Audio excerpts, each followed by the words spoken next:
So in this video, we're going to be changing our power steering fluid. So the first thing we're going to do is pump out any of the old fluid inside the reservoir into a bucket. Keep in mind I've also got my car jacked up because we will be needing to turn the wheels in a second. So you can see I've disconnected the return line from the pump to the reservoir, and I've taken that line and I've put it into a clear bottle so we can see all the fluids get pumped out. So the next step is going to be to put the key in the ignition and not turn the car on, but just unlock the wheel, and we're going to move the car. We're going to go full lock to full lock to pump out any of the fluid left in the lines and all into that bottle. So I've got the ignition on here now, and I'm just going to rotate from lock to lock, and then we'll go have a look in the bottle. So now if you have a look in that bottle, you can see that's starting to fill up with fluid. So better angle up here, there you go. So we're going to do a few more full locks on the wheel, and that will empty out all the fluid in the power steering system.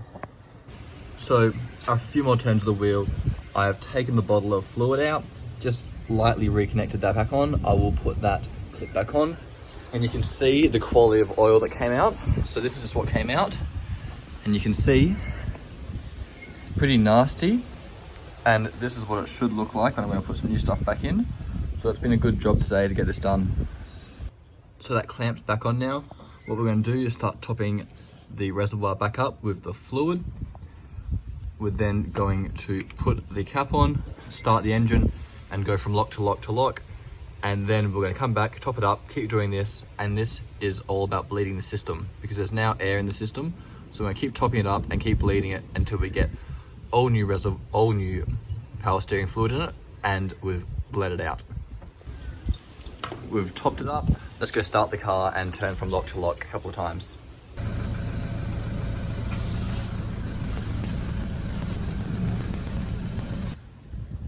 So just after a couple of turns, you can see the power steering fluid has dropped a bit, which is good. So let's get back into the system. And as you're turning the wheel lock to lock, and you go all the way to lock, you'll actually hear the system start to bleed the air out automatically. You'll hear this air relieving sound, sounds like that. So you know you're doing the right thing. So keep doing this and keep topping it up. So after a few more turns, about 3 or 4 cycles, this is now at a good level. You can see it's a bit frothy from all the air that's pushing through.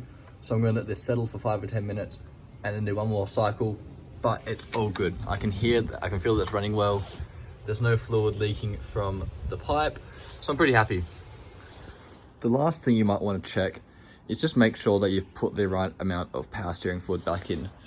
So I knew I took out about a Gatorade bottle full of power steering fluid, which is about 600 mils. I have put in about half of this one, which is 250, and I've put in a full one of that, which is 500. So I'm pretty much smack on.